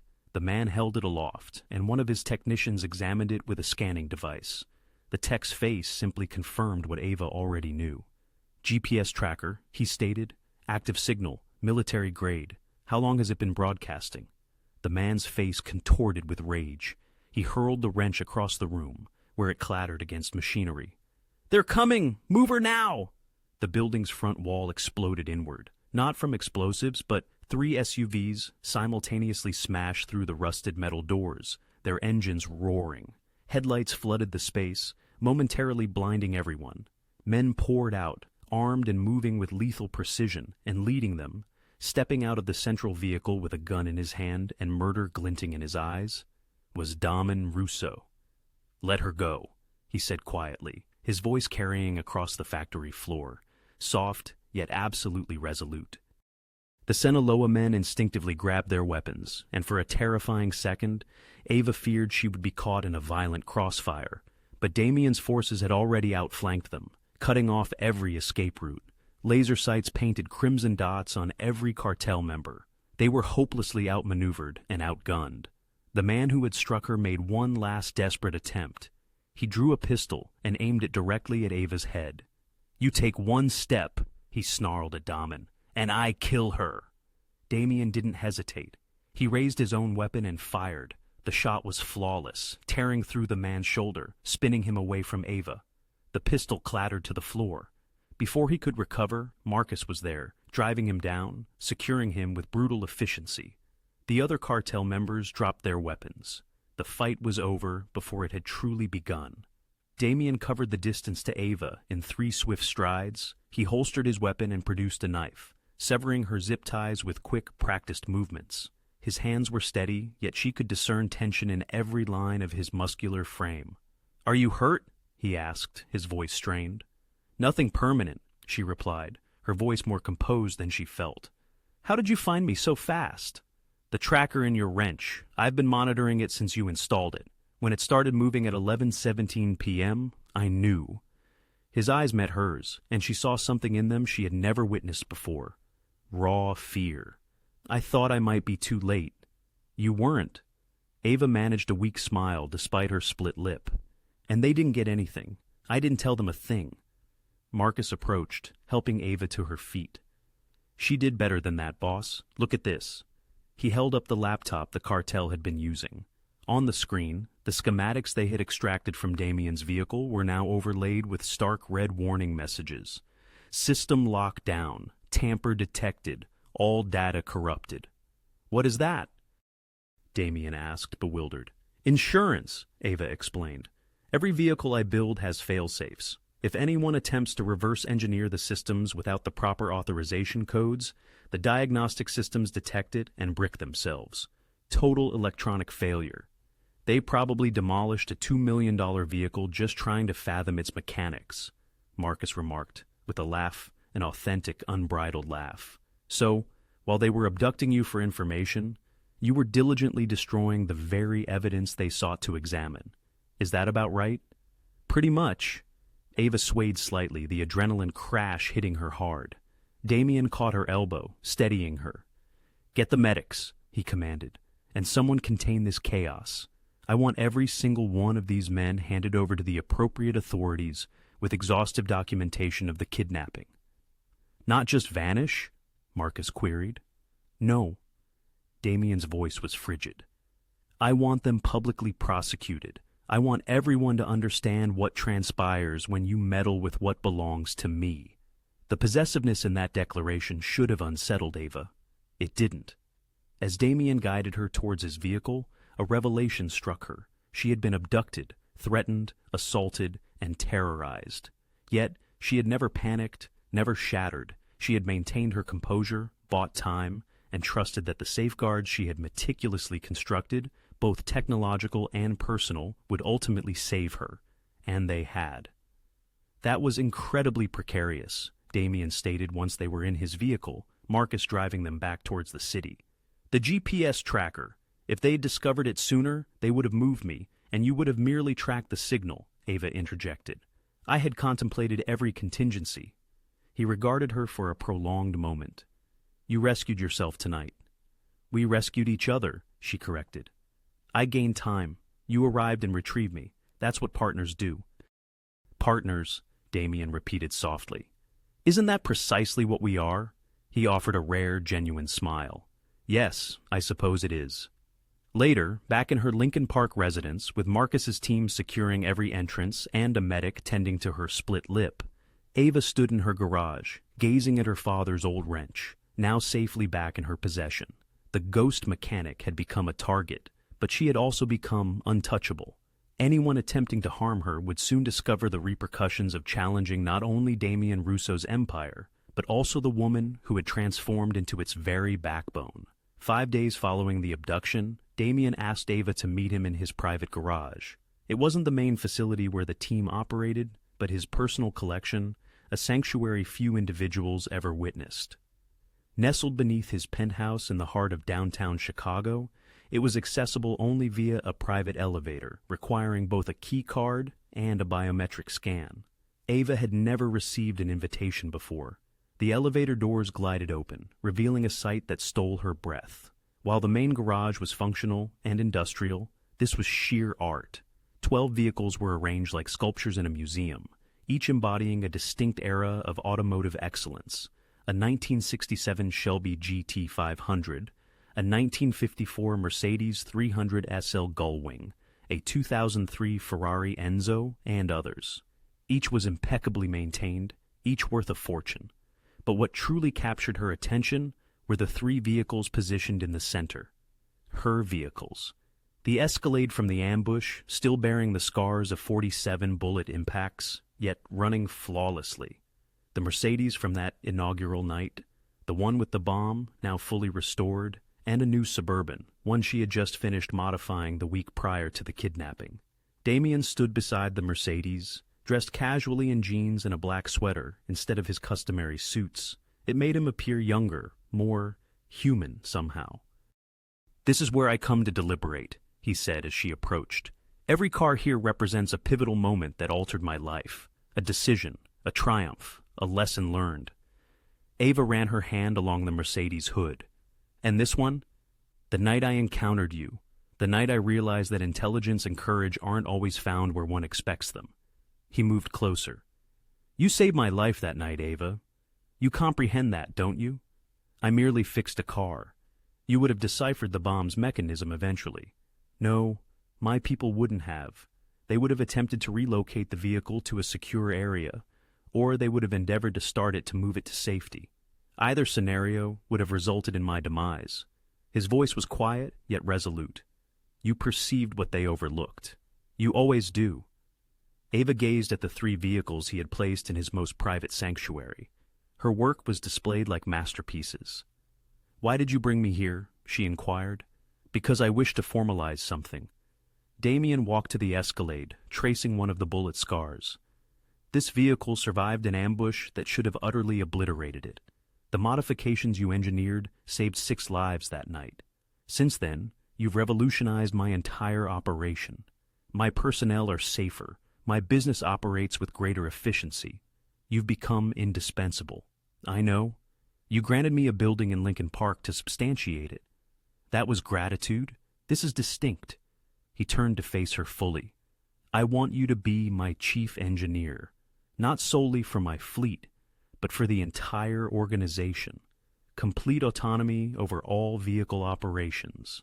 Chicago, Detroit, Milwaukee, and any other location we expand to. Your own facility with a hand-picked team. Unlimited resources, lifelong protection, not just from rivals, but from law enforcement as well. Absolute creative control over every project." Ava's heart pounded. This was more significant than she had ever envisioned. "That's a lot. It's what you've earned, what you merit." He moved closer, and she saw something in his eyes she had never witnessed before. Vulnerability. "But beyond that, I'm offering you something else. A genuine partnership. Not merely you constructing things for me, but you building something for yourself that happens to benefit both of us." "What's the distinction?" "Everything." Damien gestured around the garage. "These cars, I acquire them because they embody excellence. Perfection achieved by individuals who refuse to compromise their vision. You are one of those individuals, Ava. You don't simply resolve problems. You reimagine what is possible. I don't wish to claim that talent. I wish to enable it." It was the most honest sentiment he had ever expressed to her, raw recognition of her capabilities. "I require certain conditions," Ava stated. "Name them."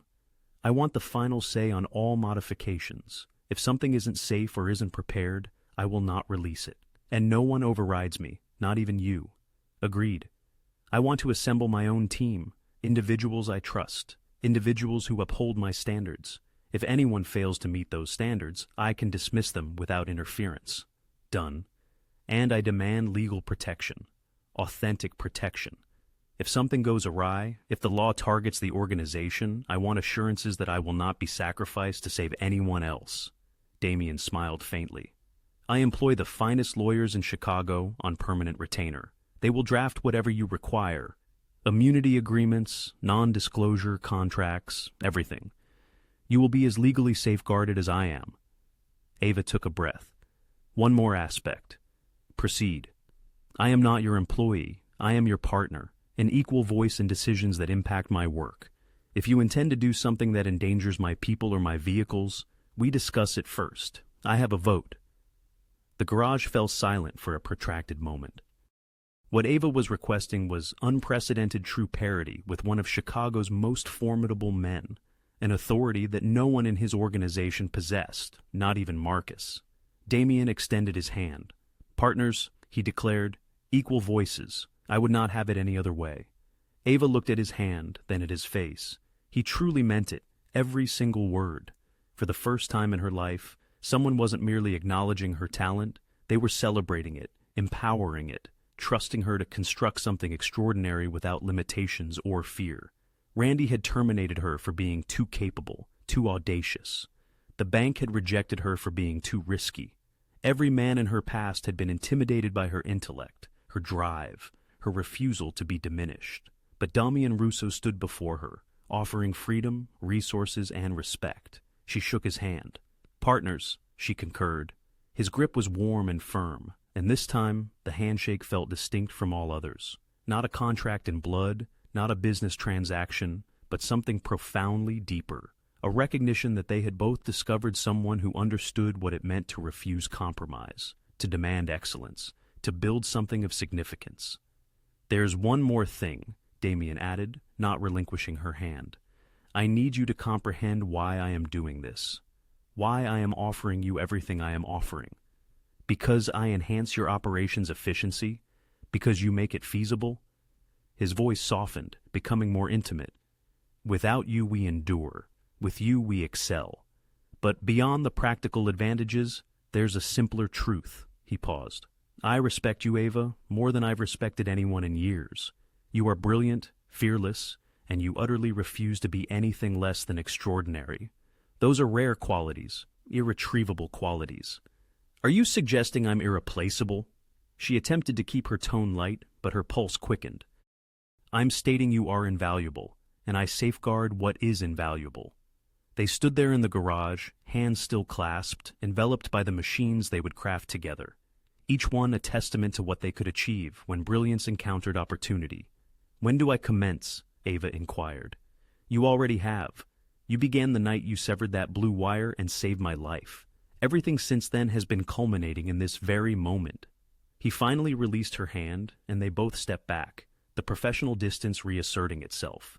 But something had shifted between them, something neither of them was quite ready to categorize. I will have the contracts drafted tomorrow, Damien said. Take your time reviewing them. Make any adjustments you desire. I will. And Ava, thank you for accepting, for trusting me. Thank you for being someone worthy of trust. As Ava ascended in the elevator, leaving the private garage behind, she realized she had finally attained what she had perpetually desired.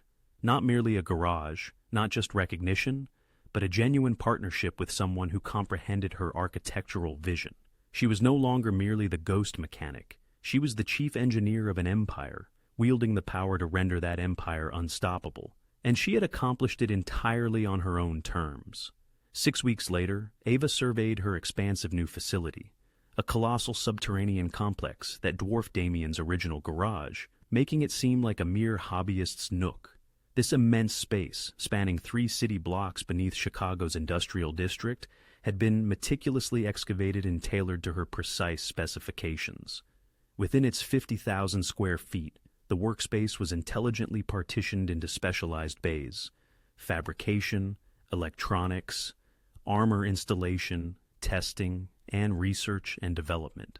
The equipment was state-of-the-art, the envy of most military contractors. Her team comprised 32 hand-picked specialists, each vetted personally by Ava and rigorously trained to meet her exacting standards. This was no mere garage. It was an empire nested within a larger one.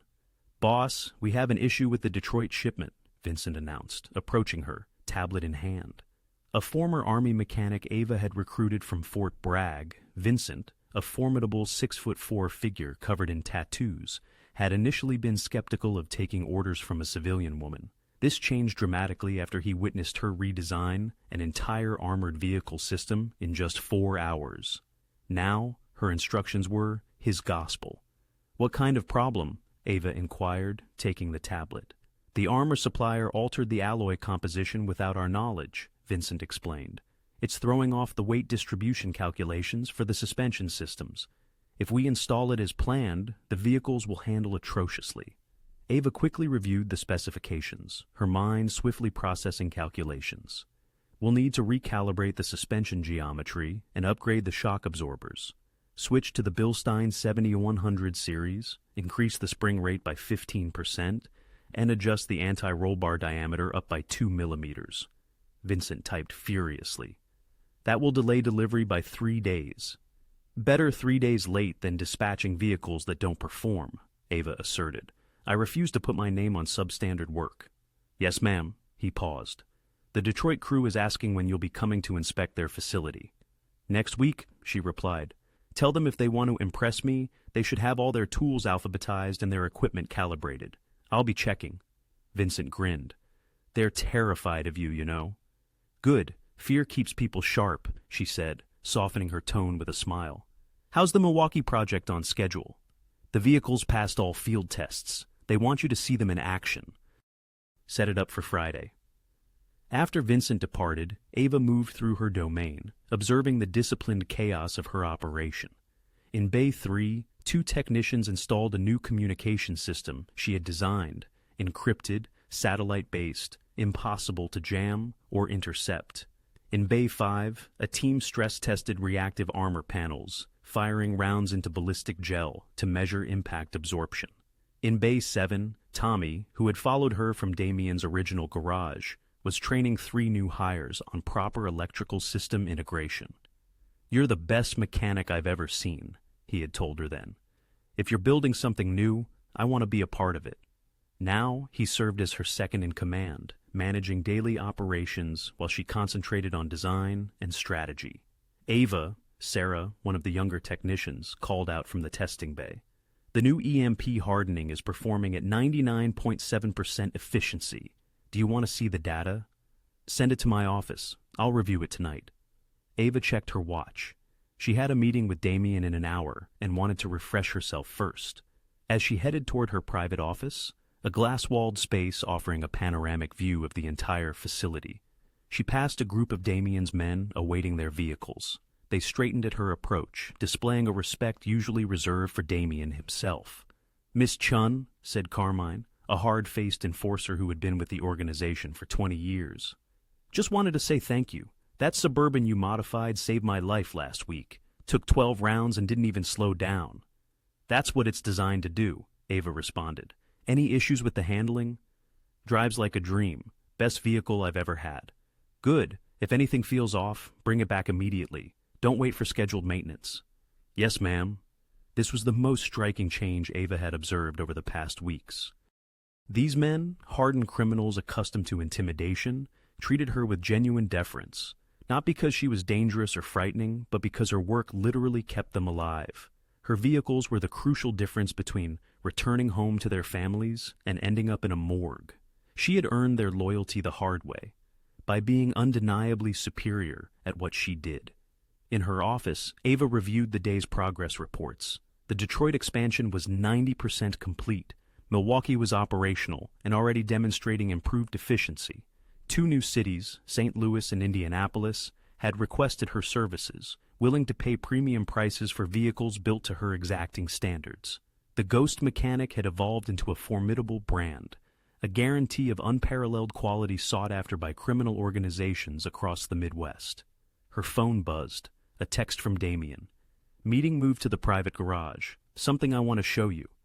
Ava smiled. His private garage had become their informal meeting spot, a sanctuary where they could discuss strategy without the formality of his office or the relentless activity of her workshop. 40 minutes later, she arrived to find Damien standing beside a vehicle concealed beneath a black silk cloth. Marcus was also there, a sly grin on his face. "What's this?" Ava inquired. "A thank you," Damien stated, "for 6 months of exceptional work." He swept away the cloth, revealing a pristine 1969 Chevrolet Camaro Z28, painted midnight blue with silver racing stripes. Fully restored, its engine rebuilt to modern specifications. "It's yours." Ava's breath caught. Months ago, she had casually mentioned that her father had owned a similar Camaro, and that she had learned to fix cars working on it with him before his death. It had been an aside, barely a footnote in a larger conversation. Damien had remembered. "This is too much," she whispered, already moving towards it, her hands reaching out to touch the hood. "It's exactly right," Damien observed her with his keen eyes. "You've built me an empire on wheels. The least I can do is give you something you actually want to drive." Ava circled the Camaro, admiring every perfect detail. The chrome gleamed mirror bright. The interior, original, was flawlessly preserved. Under the hood, which she carefully lifted, was a true work of art, modern fuel injection, seamlessly integrated with classic muscle, every component perfectly balanced and tuned. "It's perfect," she murmured, "like everything you build." She looked at him across the hood, and a silent understanding passed between them, recognition, respect, and something deeper they weren't yet ready to name. "Thank you, Damien." "Thank you, Ava," he responded. "For everything you've created, for everything you've become." Marcus cleared his throat. "Should I leave you 2 alone?" "Shut up, Marcus," they said in unison, then laughed. As Ava slid into the driver's seat, feeling the supple leather beneath her hands and inhaling the classic scent of old metal and new upholstery, she reflected on her journey. 6 months ago, she had been fired for daring to touch the wrong car. Now, she commanded the most advanced automotive operation in the criminal underworld. 32 people reported to her. Hardened mobsters obeyed her orders without question. Cities across the Midwest paid premium prices for her craftsmanship. Damen Russo's vehicles had become legendary, impenetrable, untouchable, unstoppable, and everyone knew it was because of her. She was no longer a mechanic fired for being too good. She was the architect of Damen Russo's untouchable empire, and she had built it entirely on her own terms, one wrench turn at a time. "Want to take it for a drive?" Damen asked. Ava started the engine. It roared to life, perfectly tuned, powerful, and precise. "Only if you're coming with me," she said. He climbed into the passenger seat, and Marcus, with practiced discretion, opted for his own car. As they rolled out of the garage and into the Chicago night, the Camaro's engine humming powerfully beneath them, Ava realized something profound. She had found precisely what she had always craved: the freedom to create, the resources to excel, and a partner who understood the relentless pursuit of perfection. The ghost mechanic had become a legend, and her story was just beginning. 8 months after that initial night in Murphy's garage, Damen Russo stood on the observation deck above Ava's workshop, watching her work. She was unaware of his presence, entirely absorbed by the new prototype she had been meticulously designing for weeks. Her coveralls were streaked with grease, her hair pulled back in the same messy ponytail she'd worn that first night, completely in her element.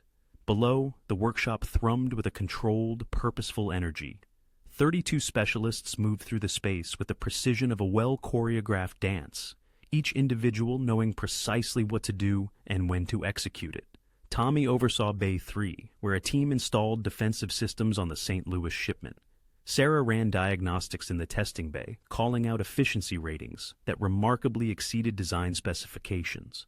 Vincent coordinated the Detroit crew via video conference, his voice echoing across the floor. And at the heart of it all was Ava, orchestrating everything with quiet authority. "That suspension geometry is off by 2 degrees, she sharply called out to a technician working on a Range Rover.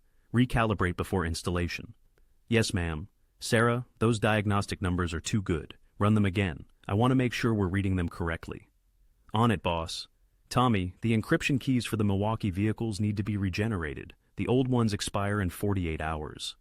"Already done." "Sent the new keys this morning." Damen smiled. This was the true essence of leadership. Not domination through fear, but excellence forged through respect. Her team followed her because she was unequivocally better than anyone else, because she demanded the same unwavering perfection from herself that she expected from them. He had built his own empire on power and intimidation. She was building hers on something far more enduring. Her foundation rested upon competence and unwavering trust. Though their approaches diverged, the outcome was identical. Marcus materialized at his side on the observation deck. "She's unaware of your presence," he observed. "I know," Damen replied. "I appreciate watching her work. It constantly reminds me why I entrust her with everything of significance." "The other organizations are raising inquiries," Marcus continued. "Word has spread about her capabilities. The Italians are eager to employ her, and the Russians extended an offer last week. Even some legitimate security firms are reaching out." "And what was her response?" Damen inquired. "That she has a partner, that she never reneges on her commitments, that they'd have better luck attempting to empty Lake Michigan with a spoon." Marcus chuckled. "She's exceptionally loyal, boss more so than most who were born into this life." "She's loyal to her principles," Damen corrected. "I merely happen to concur with them. The day I don't, she'll explicitly tell me where I stand." "True," Marcus conceded. "That's precisely what makes her invaluable." Below, Ava stepped back from the vehicle she had been meticulously crafting, wiping her hands on a rag, a look of profound satisfaction gracing her features, as it always did after conquering a complex challenge.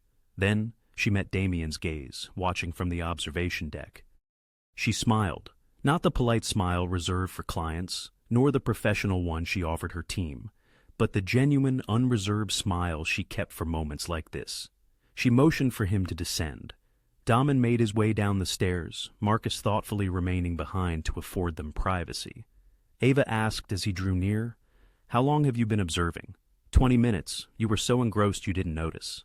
"I was redesigning the brake system. It was crucial to ensure the calculations were flawless."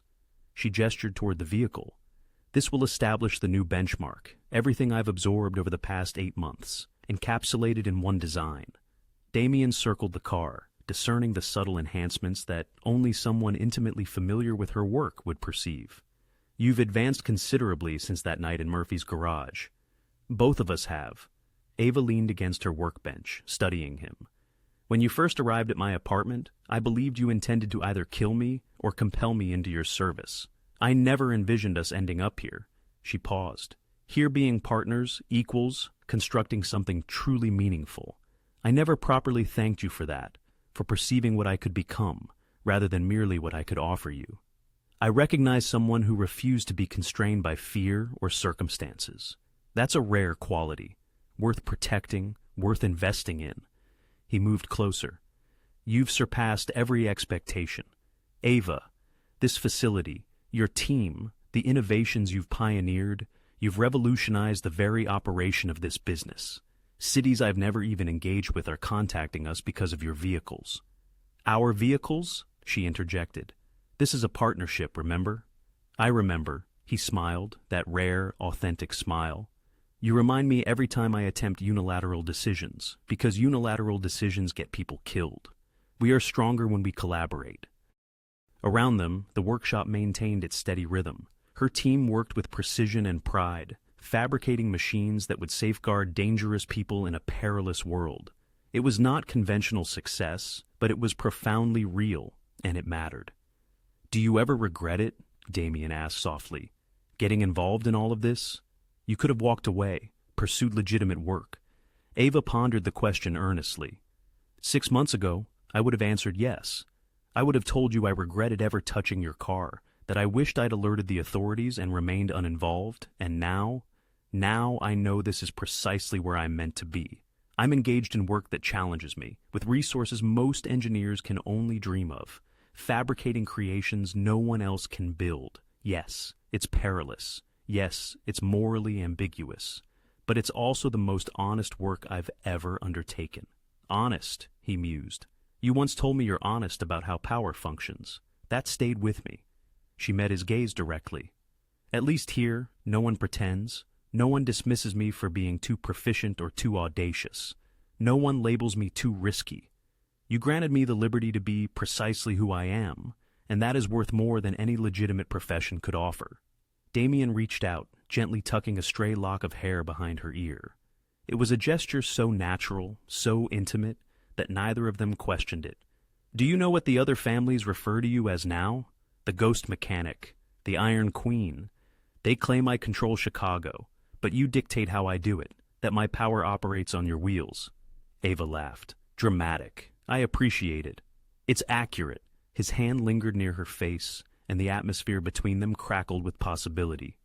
You've become indispensable, Ava, not merely to my enterprise, but to me. She held his gaze, discerning the truth in his eyes. At some point within these 8 months, they had traversed an invisible demarcation. Partnership had deepened into something more profound. Respect had blossomed into trust, and trust had evolved into something for which neither yet had words. I know, she whispered, you've become indispensable to me too. They stood amidst her empire, enveloped by the mechanical symphony of her life's work, and for once, neither felt the compulsion to define their relationship. It was enough to acknowledge they were something authentic, built upon mutual respect, shared authority, and the subtle chemistry that had been blossoming since that initial perilous night. Come on, Ava said, breaking the spell with a grin. I want to demonstrate the new prototype features. You're going to adore what I've done with the emergency ejection system. Emergency ejection for when all else fails, Damien mused. It's brilliant. Slightly deranged, but brilliant. As they walked toward the vehicle together, discussing technical specifications and strategic applications, Damien experienced a profound realization. He had dedicated 2 decades to constructing an empire founded on fear and control. Yet, the most impactful action he had ever taken was granting one brilliant mechanic the autonomy to achieve extraordinary feats, and Ava Chun had unequivocally demonstrated that sometimes the most formidable weapon was not a firearm or an explosive. It was a woman armed with a wrench and an unwavering refusal to yield. The woman who had been dismissed for repairing the wrong automobile had fundamentally rewired an entire criminal enterprise. She had transmuted weakness into strength, apprehension into authority, and chaos into precision, one wrench rotation at a time, and she was only just commencing.